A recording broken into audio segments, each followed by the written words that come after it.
ಕರ್ತನಲ್ಲಿ ಪ್ರಿಯ ಸಹೋದರ ಸಹೋದರಿಯರೇ, ಈ ಒಂದು ದಿನದಲ್ಲಿ ಮತ್ತೆ ನಾನು ನಿಮ್ಮೆಲ್ಲರಿಗೆ ಸ್ವಾಗತವನ್ನು ಬಯಸ್ತೇನೆ. ಈ ಒಂದು ಶ್ರೇಣಿ ಬರುವ ದಿನಗಳಲ್ಲಿ ನೀವೆಲ್ಲರೂ ಆತನ ಸನ್ನಿಧಾನದಲ್ಲಿ ಬಂದಿದ್ದೀರಿ, ಆತನ ವಾಕ್ಯವನ್ನು ಕೇಳುವಂಥ ಹಂಬಲವುಳ್ಳವರಾಗಿದ್ದೀರಿ ಎಂಬುದಾಗಿ ನಾನು ನಂಬುತ್ತೇನೆ. ಕಳೆದ ವಾರದಲ್ಲಿ ನೋಡುವಾಗ ಯೋಹಾನನ ಬರೆದ ಸುವಾರ್ತೆ 19ನೇ ಅಧ್ಯಾಯ 1ನೇ ವಚನವನ್ನು ನಾವು ನೋಡಿದ್ದೇವೆ.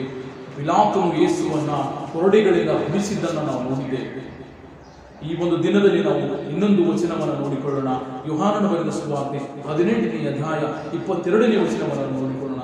ಯೇಸು ಈ ಮಾತನ್ನು ಹೇಳಿದಾಗ ಹತ್ತಿರ ನಿಂತಿದ್ದ ಓಲೆಕಾರರಲ್ಲಿ ಒಬ್ಬರು ಮಹಾಯಾಜಕನಿಗೆ ಹೀಗೆ ಉತ್ತರ ಕೊಡುತ್ತೀಯೇ ಎಂದು ಹೇಳಿ ಆತನ ಕೆನ್ನೆಗೆ ಒಂದು ಏಟು ಹಾಕಿದನು. ಓಲೆಕಾರನು ಹತ್ತಿರ ನಿಂತಿದ್ದ ಒಬ್ಬ ಓಲೆಕಾರನು ಯೇಸು ಸ್ವಾಮಿಯ ಒಂದು ಕೆನ್ನೆಗೆ ಏಟು ಹಾಕಿದನು. ಈ ಒಂದು ದಿನದಲ್ಲಿ ನಾವು ಆತನ ಕೆನ್ನೆಯ ಕುರಿತಾಗಿ ನಾವು ಧ್ಯಾನವನ್ನು ಮಾಡೋಣ. ಈ ಒಂದು ದಿನದಲ್ಲಿ ಆತನ ಕೆನ್ನೆಗೆ ಏಟು ಹಾಕಿದ್ದನ್ನು ನಾವು ಜ್ಞಾಪಕವನ್ನು ಮಾಡಿಕೊಳ್ಳೋಣ. ಹತ್ತಿರ ನಿಂತಿದ್ದ ಓಲೆಕಾರನು ಯೇಸು ಸ್ವಾಮಿಯ ಒಂದು ಕೆನ್ನೆಗೆ ಆತನ ಮಹಾಯಾಜಕನ ಮುಂದೆ ಆತನನ್ನ ಕೆನ್ನೆಗೆ ಎಷ್ಟೊಂದು ಜನ ಇದ್ದಾರೆ. ನೆರೆದು ಬಂದಿರ್ತಕ್ಕಂಥ ಜನರ ಮುಂದೆ ಯೇಸು ಸ್ವಾಮಿಯ ಒಂದು ಕಪಾಳಕ್ಕೆ ಆತನ ಒಂದು ಕೆನ್ನೆಗೆ ಎಷ್ಟು ಬೇಜಾರ. ಅವರು ಎಷ್ಟೊಂದು ಜನರಿಗೆ ಆತನು ಸೇವೆಯನ್ನ ಮಾಡ್ತಾ, ಎಷ್ಟೊಂದು ಅದ್ಭುತ ಕಾರ್ಯಗಳನ್ನ, ಸೂಚಕ ಕಾರ್ಯಗಳನ್ನು ಮಾಡ್ತಾ, ಸತ್ತವರನ್ನ ಎಬ್ಬಿಸಿದಂತಹ ದೇವರು, ಆ 5,000 ಜನರಿಗೆ ಊಟ ಮಾಡಿಸಿದಂತಹ ದೇವರು, ನೀರಿನ ಮೇಲೆ ನಡೆದಂತಹ ದೇವರು, ಅನೇಕ ದೆವ್ವಗಳನ್ನ ಬಿಡಿಸಿದಂತಹ ದೇವರು ಯೇಸು ಸ್ವಾಮಿಯನ್ನ ಮಹಾಯಾಜಕನ ಮುಂದೆ ಕೆನ್ನೆಗೆ ಬಿದ್ದಿದ್ದಾನೆ. ಈ ಕಾಯಾಫನು ಮಹಾಯಾಜಕನು ಅಂತ ನೋಡುವಾಗ ರೋಮಾನರು ಕಾಯಾಫನನ್ನು ಮಹಾಯಾಜಕನನ್ನಾಗಿ ನೇಮಿಸಿದರು. ಅವನು ಕ್ರಿಸ್ತ ಶಕ 18 ಮತ್ತು 26 ಯೆರೂಸಲೇಮಿನ ಮಹಾಯಾಜಕನಾಗಿದ್ದ. ಮಹಾಯಾಜಕನು ದೇವಾಲಯದಲ್ಲಿ ಸೇವೆ ಮಾಡುವ ಯಾಜಕರ ಮೇಲ್ವಿಚಾರಣೆಯನ್ನು ನೋಡುವುದು ಮಾತ್ರವಲ್ಲದೆ ಮಹಾಯಾಜಕರು ಮತ್ತು ಇತರ ಯಹೂದ್ಯ ನಾಯಕರಿಂದೊಡಗಿದ ಬಹು ಬಲಶಾಲಿಯಾದ ಹಿರಿಸಭೆಯ ಅಧಿಕಾರಿಯೂ ಆಗಿದ್ದರಿಂದ ರೋಮನರು ಸ್ಥಳೀಯ ವಿಷಯಗಳಿಗೆ ಸಂಬಂಧಿಸಿದ ಅನೇಕ ನಿರ್ಧಾರಗಳನ್ನು ತೆಗೆದುಕೊಳ್ಳುವ ಅಧಿಕಾರವನ್ನು ಈ ಹಿರಿಸಭೆಗೆ ಈ ಮಹಾಯಾಜಕನ ಮುಂದೆ ಯೇಸು ಸ್ವಾಮಿಯನ್ನ ಕೆನ್ನೆಗೆ ಹೊಡಿತಾನೆ. ಮತ್ತಾಯ 20-25 ನೋಡುವಾಗ ಮಹಾಯಾಜಕನು ಆತನು ತನ್ನ ಬಟ್ಟೆಗಳನ್ನು ಹರಿಕೊಳ್ತಾನೆ. ಮಹಾಯಾಜಕನು ದುಃಖ ಸೂಚನೆಗಾಗಿ ತನ್ನ ಬಟ್ಟೆಗಳನ್ನು ಹರಿದುಕೊಳ್ಳಬಾರದು ಎಂದು ಮೋಶೆಯ ಧರ್ಮಶಾಸ್ತ್ರ ಹೇಳುತ್ತದೆ. ಯಾಜಕ ಕಾಂಡ 10:6, 21:10, 24:16 ನೋಡುವಾಗ ಇದು ಒಂದು ಗಂಭೀರ ಸನ್ನಿವೇಶ ಮಾಡುತ್ತೆ. ಮಹಾಯಾಜಕನು ಬಟ್ಟೆಗಳನ್ನ ದುಃಖದಿಂದ ಹರಿದುಕೊಳ್ತಾ ಇದ್ದಾನೆ ಎಂಬುದಾಗಿ ಓಲೆಕಾರನು ನೋಡಿ ಯೇಸು ಸ್ವಾಮಿಯ ಒಂದು ಕೆನ್ನೆಗೆ ಕೊಡ್ತಾನೆ. ಭಯಂಕರವಾದ ಎಂದು ಮಹಾಯಾಜಕರು ಯೋಚಿಸಿದರು. ತಾನು ದೇವರಲ್ಲಿ ಹೇಳಿಕೊಳ್ಳುವುದು, ದೇವರನ್ನು ಅವಮಾನಪಡಿಸಿ ದೇವ ದೂಷಣೆ ಅಪರಾಧ ಮಾಡಿದವನಾಗಿದ್ದನು. ಆದ್ದರಿಂದ ಅವನಿಗೆ ಮರಣದಂಡನೆ ವಿಧಿಸಬೇಕಾಗಿತ್ತು.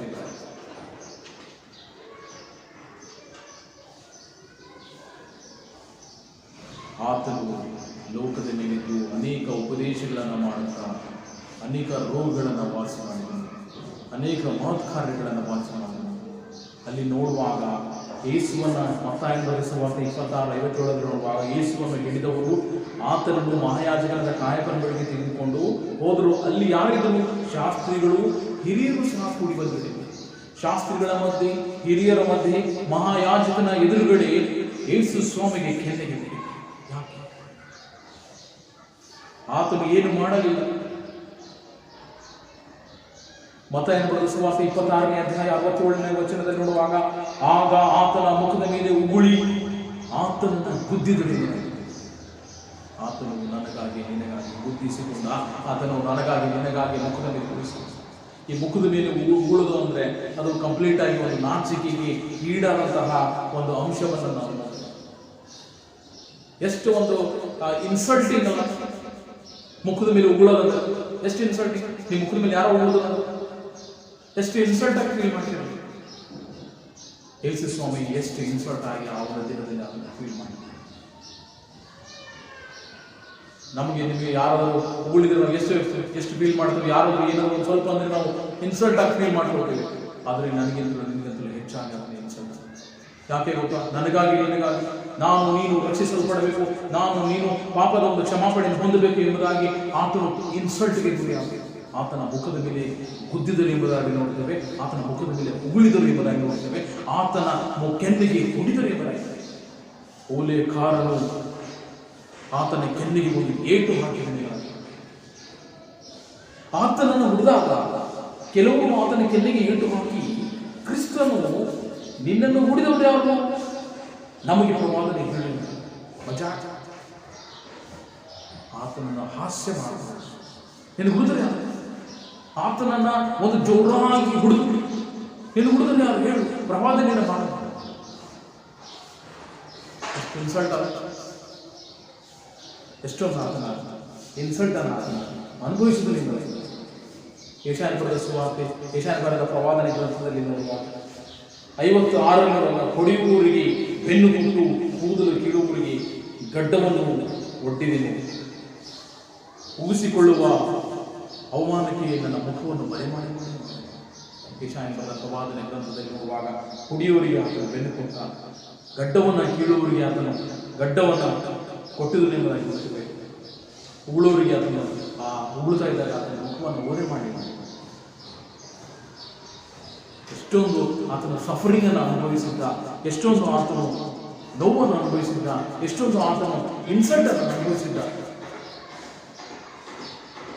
ಮಾರ್ಕನ ಬರೆದ ಸುವಾರ್ತೆ 14:65 ನೋಡುವಾಗ ಆಮೇಲೆ ಕೆಲವರು ಆತನನ್ನು ಉಗುಳಿ ಆತನ ಮುಖಕ್ಕೆ ಮುಸುಕು ಹಾಕಿ ಅಂತನು. ಮಾರ್ಕನು ಆತನ ಮೇಲೆ ಉಗುಳಿ ಆತನಿಗೆ ಒಂದು ಮುಸುಕು ಹಾಕಿ, ಆತನ ಮುಸುಕು ಹಾಕಿ ಗುದ್ದಿ ಪ್ರವಾದನೆ ಹೇಳಿದ. ಮುಖದ ಮೇಲೆ ಉಗುಳಿ ಮುಖದ ಮೇಲೆ ಮುಸುಕು ಹಾಕಿ ಗುದ್ದರ. ಎಷ್ಟು ಇನ್ಸಲ್ಟ್! ನನಗಾಗಿ ಅದನ್ನು ಕೆನ್ನೆ ಮೇಲೆ ಏಟು ತಿನ್ನಬೇಕಾಯಿತು. ಇನ್ನೊಬ್ಬರ ಮುಖದ ಮೇಲೆ ಉಗುಳದಂದ್ರೆ ಕಂಪ್ಲೀಟ್ ಆಗಿ ಹೇಟ್ಫುಲ್ ಥಿಂಗ್ಸ್ ಅಂತ ನಾನು ಕಂಪ್ಲೀಟ್ ಆದಂಥ ಒಂದು ಇನ್ಸಲ್ಟ್ ಅಂದರೆ ಅರಣ್ಯಕಾಂಡ 12:14 ನೋಡುವಾಗ ಅದಕ್ಕೆ ಯೆಹೋವನು ತಂದೆ ಮುಖದ ಮೇಲೆ ಉಗುಳಿದರೆ ಆಕೆ ಹೇಗೂ 7 ದಿವಸ ನಾಚಿಕೆಯಿಂದ ಮರೆಯಾಗುವುದಿಲ್ಲ. ಈ ಉಗುಳದನ್ನು ಎಷ್ಟು ಒಂದು ಇನ್ಸಲ್ಟಿಂಗ್ ಆಗಿದೆ. ಧರ್ಮೋಪದೇಶ ಕಾಂಡ 25:9 ನೋಡುವಾಗ ಅವನ ಅತ್ತಿಗೆ ಹಿರಿಯರ ಎದುರಿನಲ್ಲಿ ಅವನ ಕೆರವನ್ನು ಅವನ ಕಾಲಿನಿಂದ ತೆಗೆದುಬಿಟ್ಟು ಅವನ ಮುಖದ ಮೇಲೆ ಉಗುಳಿ, ಅಣ್ಣನಿಗೋಸ್ಕರ ಸಂತಾನವನ್ನು ಹುಟ್ಟಿಸಲೊಲ್ಲದವರಿಗೂ ಇಂಥ ಅವಮಾನವಾಗಲಿ ಎಂದು ಹೇಳಬೇಕು. ಆತನ ಅವಮಾನಪಡಿಸಿಕೊಂಡ, ಮುಖದ ಮೇಲೆ ಉಳಿಸಿಕೊಂಡ, ಕೆನ್ನೆ ಮೇಲೆ ಉಳಿಸಿಕೊಂಡ, ಕೆನ್ನೆ ಮೇಲೆ ಗುದ್ದಿಸಿಕೊಂಡ, ಆತನ ಅವಮಾನಪಡಿಸಿಕೊಂಡ. ನಾನು ನೀನು ರಕ್ಷಿಸಲ್ಪಡಬೇಕೆಂಬುದಾಗಿ, ನಾನು ನೀನು ಆತನ ಸನ್ನಿಧಾನದಲ್ಲಿ ನಡೆಯಬೇಕೆಂಬುದಾಗಿ, ನಾನು ನೀನು ನಿತ್ಯ ಜೀವವನ್ನು ಸೇರಬೇಕೆಂಬುದಾಗಿ. ಹೊಡೆಯುವರಿಗೆ ಬೆನ್ನು ಕೊಟ್ಟಂತಹ ದೇವರು ಈ ಗಡ್ಡವನ್ನು ಕೀಳುವವರಿಗೆ ಗಡ್ಡವನ್ನು ಒಡ್ಡಿದವನು, ಉಳಿಸಿ ಕೊಡುವವರಿಗೆ ಆತನ ಮುಖವನ್ನು ಓರೆ ಮಾಡಬೇಕು. ಎಲ್ಲ ಜನರ ಮುಂದೆ, ಹಿರಿಯರ ಮುಂದೆ, ಶಾಸ್ತ್ರಿಗಳ ಮುಂದೆ ಆತನು ತನ್ನ ಕೆನ್ನೆಗೆ ಓಲೆಕಾರನು ಆತನ ಕೆನ್ನೆಗೆ ಗುದ್ದಿದನು. ಕರ್ತನಲ್ಲಿ ಪ್ರಿಯ ಸಹೋದರ ಸಹೋದರಿಯರೇ, ಎಷ್ಟೋ ಅದ್ಭುತ ಕಾರ್ಯಗಳನ್ನು ಪ್ರತಿದಿನ ಆತನು ಅನೇಕ ಉಪದೇಶವನ್ನು ಮಾಡುತ್ತಾ ಅನೇಕರಿಗೆ ಆತನು ಆಹಾರವನ್ನು ಕೊಟ್ಟಿದ್ದನ್ನು ನೋಡುತ್ತೇವೆ. 5,000 ಜನರಿಗೆ ಊಟವನ್ನು ಬಡಿಸಿದ್ದನ್ನು, ರಕ್ತ ಕುಸುಮ ರೋಗಿಯು ಆಕೆಯ ಒಂದು ಬಟ್ಟೆಯ ಆತನ ಒಂದು ಬಟ್ಟೆಯನ್ನು ಮುಟ್ಟಿದ ತಕ್ಷಣ ಸ್ವಸ್ಥವಾಗಿದ್ದನ್ನು, ಅನೇಕ ಅದ್ಭುತ ಕಾರ್ಯಗಳನ್ನು, ಅನೇಕ ಸೂಚಕ ಕಾರ್ಯಗಳನ್ನು ಮಾಡಿದಂತಹ ದೇವರಿಗೆ ಅವರು ಕೆನ್ನೆಯಿಂದ ಹೊಂದಿದ್ದಾರೆ. ಎಷ್ಟು ಇನ್ಸಲ್ಟ್! ನೀನು ನಿನ್ನ ಜೀವಿತದಲ್ಲಿ ದೇವರು ನಿನಗೆ ಮಾಡಿರ್ತಕ್ಕಂಥ ಅನೇಕ ಉಪಕಾರಗಳನ್ನು ನೀನು ಮರೆತು, ಆತನು ನಿನ್ನನ್ನು ರಕ್ಷಣೆಯನ್ನು ಅನುಗ್ರಹಿಸಿರುವಾಗ, ಆತನು ನಿನ್ನನ್ನು ಅನೇಕ ಕೇಡು ಗಂಡಾಂತರಗಳಿಂದ ತಪ್ಪಿಸುವಾಗ, ಆತನು ನಿನ್ನನ್ನು ಪ್ರತಿದಿನ ಕಾಪಾಡುತ್ತಿರುವಾಗ ನೀನು ಏನು ಮಾಡ್ತಾನೆ?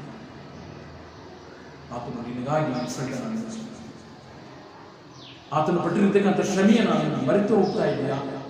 ಆತನು ನಿನಗಾಗಿ ಕೆನ್ನೆಯ ಮೇಲೆ ಗುಡಿಸಿಕೊಂಡದನ್ನು ಮರೆತು ಹೋಗ್ತಾ ಇದೆಯಾ? ಆತನು ನಿನಗಾಗಿ ಮುಖದ ಮೇಲೆ ಉಳಿಸಿಕೊಂಡಿದ್ದನ್ನು ಮರೆತು ಹೋಗ್ತಾ ಇದೆಯಾ? ಆತನು ನಿನಗಾಗಿ ಮುಖದ ಮೇಲೆ ಆತನು ಬುದ್ಧಿಸಿಕೊಂಡದನ್ನು ಮರೆತು ಹೋಗ್ತಾ ಇದೆಯಾ? ಕರ್ತನಲ್ಲಿ ಪ್ರಿಯ ಸಹೋದರಿ, ಮರೆತು ಹೋಗುವ. ಆತನು ನಿನಗಾಗಿ ಪಟ್ಟಿರತಕ್ಕಂಥ ಶ್ರಮವನ್ನು ಮರೆತು ಹೋಗುವ. ನಿನಗಾಗಿ ಆತನ ಕೆನ್ನೆಯ ಮೇಲೆ ಏಟು ತಿಂದವನು, ನಿನಗಾಗಿ ಆತನ ಬುದ್ಧಿಸಿಕೊಂಡವನು, ನಿನಗಾಗಿ ಆತನು ಉಗುಳಿಸಿಕೊಂಡವನು, ನಿನಗಾಗಿ ಆತನ ಗಡ್ಡವನ್ನು ಕೀಳಿದರೆ, ನಿನಗಾಗಿ ಆತನ ಅವಮಾನವನ್ನು ಹೊಂದಿಕೊಂಡನು, ನಿನಗಾಗಿ ಆತನ ಹಿಂಸೆ.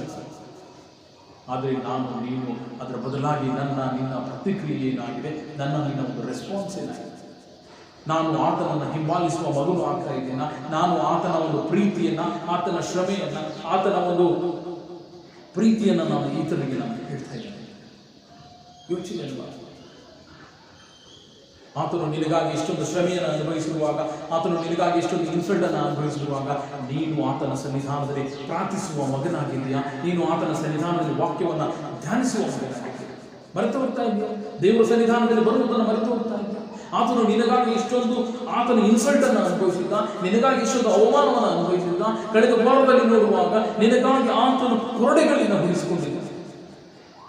ಎಲ್ಲವನ್ನು ಮರೆತು ಹೋಗಿ ನೀನು ನಿನ್ನ ಕೆಲಸದಲ್ಲಿ ನೀನು ಬಿಜಿ ಆಗ್ತಾ ಇದ್ದೀಯ. ದೇವರ ಸನ್ನಿಧಾನದಲ್ಲಿ ಬರುವುದನ್ನು ಮರೆತು ಹೋಗ್ತಾ ಇದ್ದೀಯ. ಆತನು ಲೋಕದ ಮೇಲೆ ಎಷ್ಟೋ ಪ್ರೀತಿಯನ್ನು ತನ್ನ ಒಬ್ಬನೇ ಮಗನನ್ನು ಕೊಟ್ಟಿದ್ದಾನೆ. ಯಾಕಂದರೆ ನೀನು ಆತನ ಸನ್ನಿಧಾನದಲ್ಲಿ ಬರಬೇಕು. ನೀನು ನಿತ್ಯ ಜೀವನ ಸೇರಬೇಕು.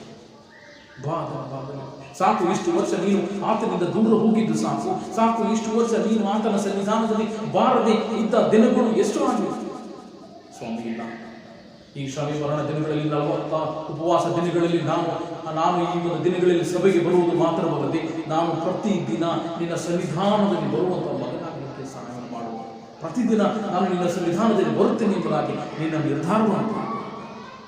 ಒಂದು ವೇಳೆ ನೀನು ನಿನ್ನ ಜೀವಿತದಲ್ಲಿ ನಿರ್ಧಾರವನ್ನು ಪಡೆದುಕೊಂಡಿದ್ದಲ್ಲಿ ನಿನ್ನ ಜೀವಿತವನ್ನು ದೇವರು ಬದಲಾಯಿಸಬೇಕಿದ್ದಾರೆ.